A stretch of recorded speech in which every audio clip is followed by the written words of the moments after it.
and welcome. My name is Paula, and I am one of the investigators here for the channel. I want to welcome you, and today's episode is another installment in the series on the Unborn, and this episode is on shadow people. I think that this has been a very requested episode, and I think the reason that this subject is so requested is because, other than demons, this is one of the scariest entities to people. And I think because shadow people are very misunderstood, and there are very widely differing opinions, even within the paranormal community, about what shadow people are, the threat that they pose, how to get rid of them, if you can get rid of them. So I think that because there is such a varying difference of opinion, even within the paranormal community, and the varying types of shadow people that they really do scare people, and not without reason. So with that said, in this episode, these are my opinions. This is based on my own research and based on my own experience as a paranormal investigator. I am sure that there are investigators out there that will not agree with me. I am sure that there are people out there that will not agree with me on the opinions that I express in this video, and that's fine. Just please be respectful. I respect other people's opinions. I just ask that you have an open mind and respect my opinion also. So with that said, I want to approach this subject by outlining the typical ways in which shadow people manifest. In other words, how they usually appear to people. And then go into the most common types of shadow people, and then the motivations that seem to be behind shadow people. And then I want to present at the very end a few theories within the paranormal community about what shadow people really are. And like I said, they're very widely varying, and some of them are very controversial opinions. So as far as how shadow people typically appear, they are usually appear in human form, usually male in figure, and unlike apparitions, they are opaque. In other words, they are black and you cannot see through them. Where an apparition, you can usually see see through them and see what's behind them. A shadow person, you can't. It's just like a black void that shoots through, the lens of your camera, on the end of your peripheral vision, or come up and over you while, you're in bed. They usually are 3 to 4 feet high. However, there are some that can manifest and appear 6 to 7 feet or more tall. There are some that appear in a cloak, sort of like the Grim Reaper. There are also some that appear in a hat and in a coat, like an undertaker's coat. They usually have no eyes. However, there are some that have glowing red eyes, like a demon. They usually appear in your peripheral vision. They move very quickly. They are wicked fast, and that's why they are so hard to catch in any kind of like video, and almost impossible to catch with a still shot with a digital camera.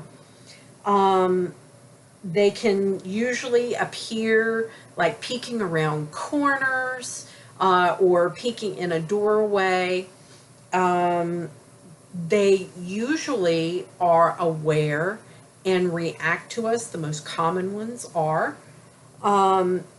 Many attempt to communicate, and you can catch EVPs that are attributed to shadow people. EVPs are electronic voice phenomena. They can walk through walls and through solid objects, and some can even give off a demonic appearance and really mimic the attributes of a demon. There are about 4 main categories of the types of shadow people. And the first one and the most common one are what I call like lurkers or observers. And these are the ones that are generally found in bedrooms. They are often reported standing in like bedroom doorways or in the corners just watching. These shadow entities don't generally have any intent. Most of them just seem to be observing or looking. They usually flee at being noticed, vanishing around the corner, or simply going through a solid wall. They will wander around a location, often following people or stalking them. They are your typical classic human-shaped form. They sometimes appear with a hat and a coat. The less common is like a vague figure that is like, looks like it's got a piece of cloth thrown over it that's just not well formed. They typically cause a sense of dread or foreboding. This class of shadow people seem to be attached to a person or an individual, and they have actually been known to follow someone from place to place. Now, with this said, caution as always needs to be remembered, because just like with any type of entity, what may seem benign at first can then evolve into something more malevolent, just as if, you know, a malevolent spirit can lull you into a safe, a feeling that you're safe and it's okay and it's not anything to worry about. Then later, after, you know, a firm attachment has been made and it's too late, a more, you know, deep possession can happen. So just keep that in mind to, you know, if you have a shadow person, to be very aware about what's happening to you and around you and what's actually going on, so that if anything kind of escalates, that you're aware of what's going on. The next type that I want to talk about are what are called visitors or transient shadow people. And these are the ones that are the least like documented. And they typically are like going from one place to another. They don't really seem interested in interacting with anybody. And these are the least understood because they don't linger and they don't interact. In other words, you know, there's no EVPs, there's no interaction, they don't hang around, they don't really, you know, there's no reason for them to stay put or to stay attached to a person. And, you know, it's just whoop, one and done, basically. The next class is what I call omens. And some sightings of shadow people appear to be omens or portents of something bad that's to come. So there is actually a shadow animal that is referred to in, and I'm going to murder this because it's German, a Bargist, which means, I believe, hellhound. That is often considered a portent of death. And this shadow animal appears outside, and they have red glowing eyes. So, this is not typically an animal that would, show up inside like an animal spirit that would show up inside the house. That would be like the spirit of, your a pet that you had lost, or the pet of someone who had lived there before. These are typically just to the outside and have the red glowing eyes, where, the spirit of a lost pet would not have the red glowing eyes. And they're generally associated and attached to one person, and they disappear after the, bad event or misfortune, tragedy has taken place. Now, there's also a class that are called haunting shadow figures. And these are probably the most scary and the most malevolent because they are tied to a place. These are probably all, the most dangerous because they're the hardest to get rid of also. There are several types that can make up this large group. In general, they are tied to a location, and they tend to be more malevolent. They are less likely to flee when they are spotted, and they actually choose to attack instead, where like a lurker would, or an observer would flee when you notice them. These don't. They actually, attack you instead.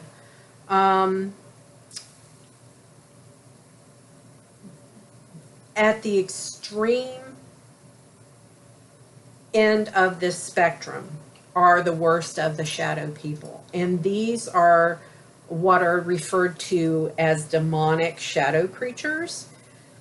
And what these shadow creatures do is they want for us to express negative emotion and to project negative emotion, because they actually kind of feed off that negative emotion, like fear, anxiety, things of that nature. And for, weaker of these types of shadow people, they could cause you to feel like sick and run down and weakened.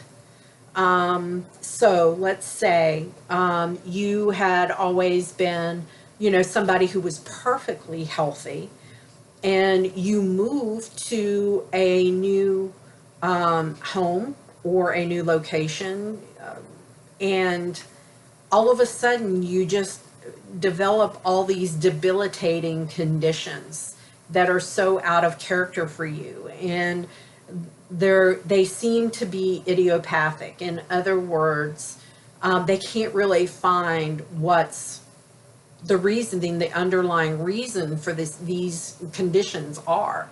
And if you've seen, like, a shadow person in the home, that could be the reason.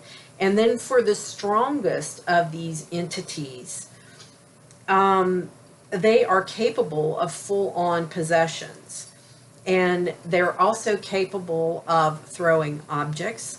They're capable of shoving and causing real physical harm to an individual. So they do pose a very significant threat. Now, that type of shadow person is not common.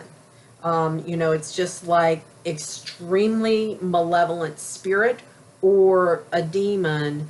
That is not your run-of-the-mill kind of experience with a shadow person. They are not, they are on the far end of the spectrum and not the norm, okay? So I don't want you to think immediately, don't just go there immediately and make that jump, okay? Now, my opinions, okay?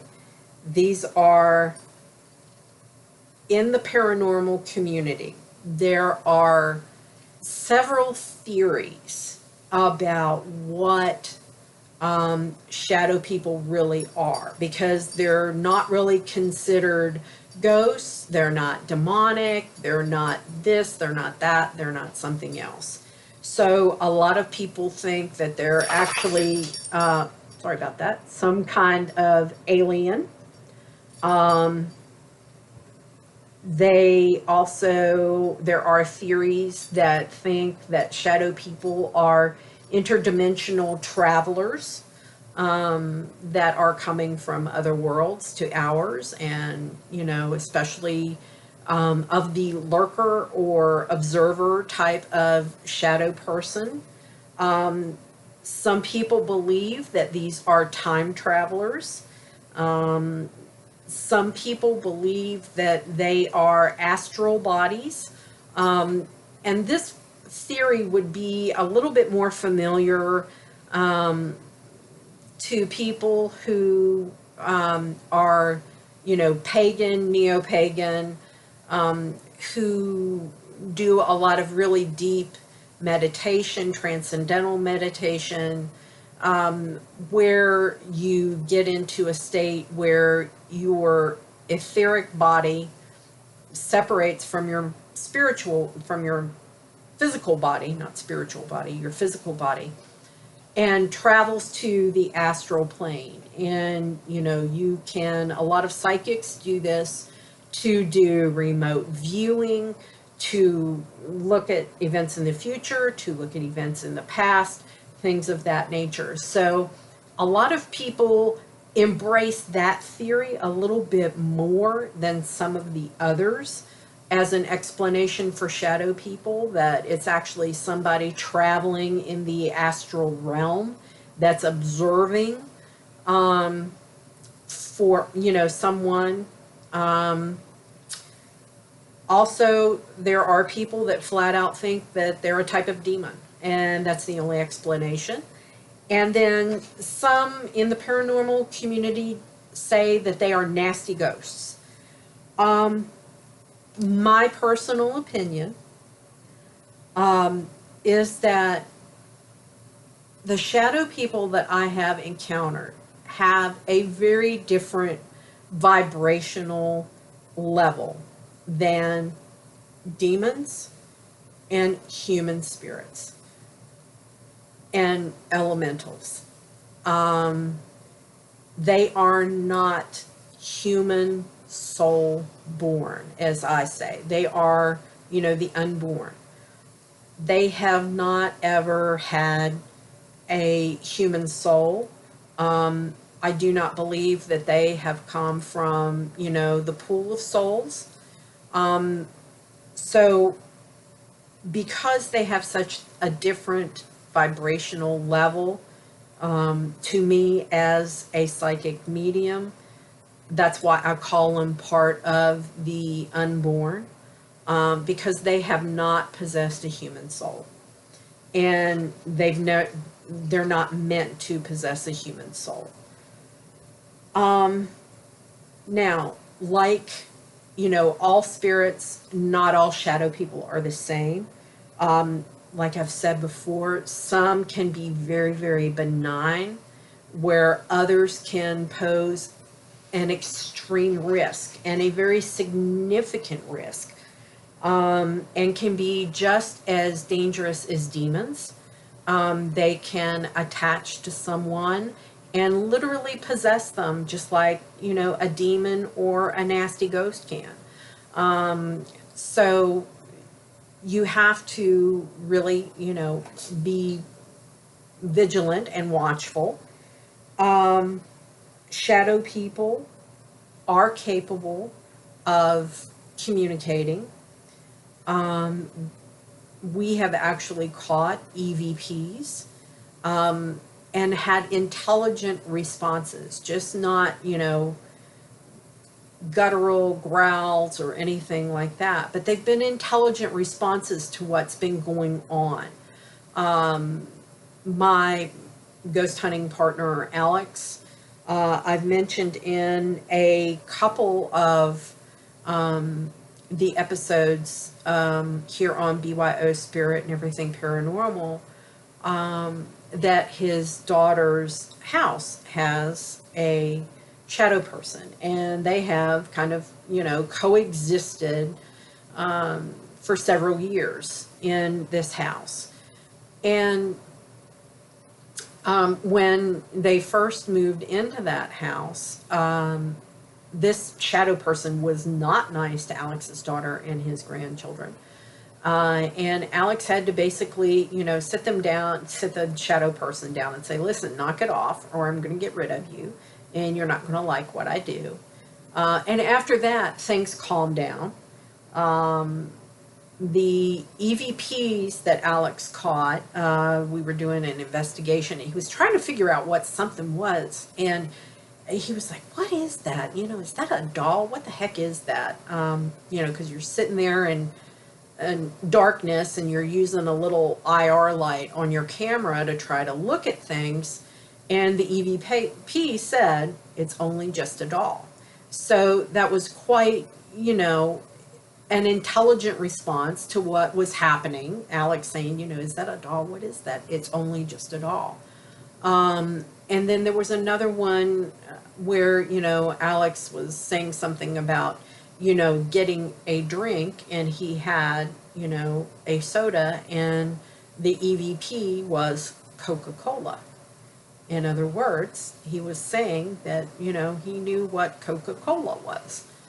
So, you know, I think because a lot of times people, the way that shadow people typically manifest and wake people up, you know, you see this thing up and over you when you're in bed, and that sense of foreboding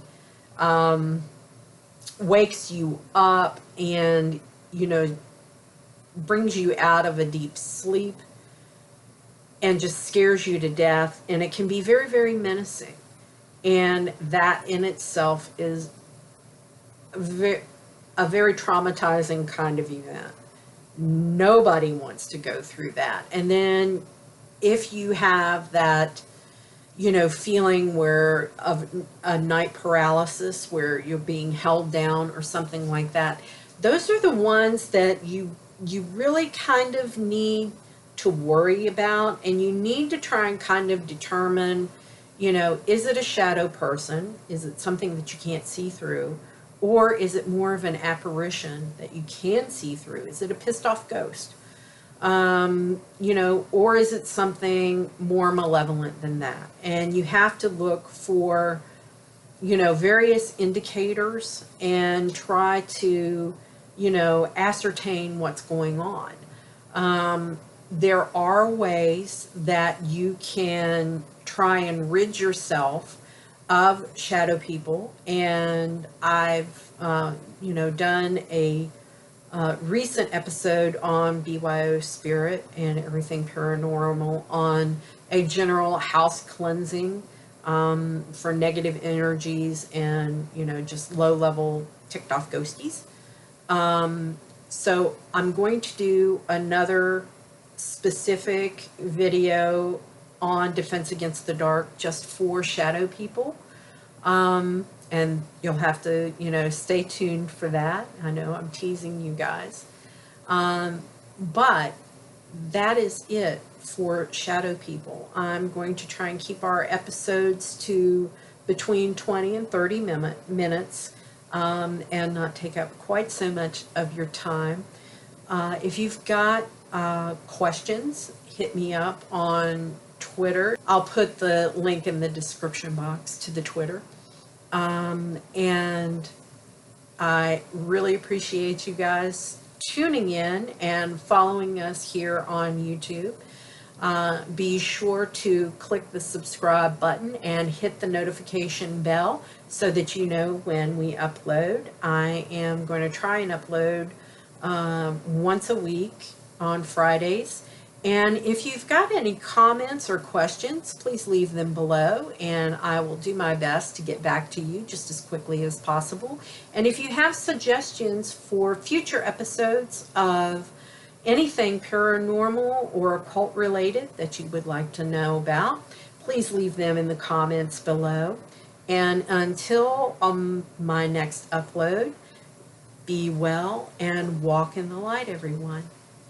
Bye-bye.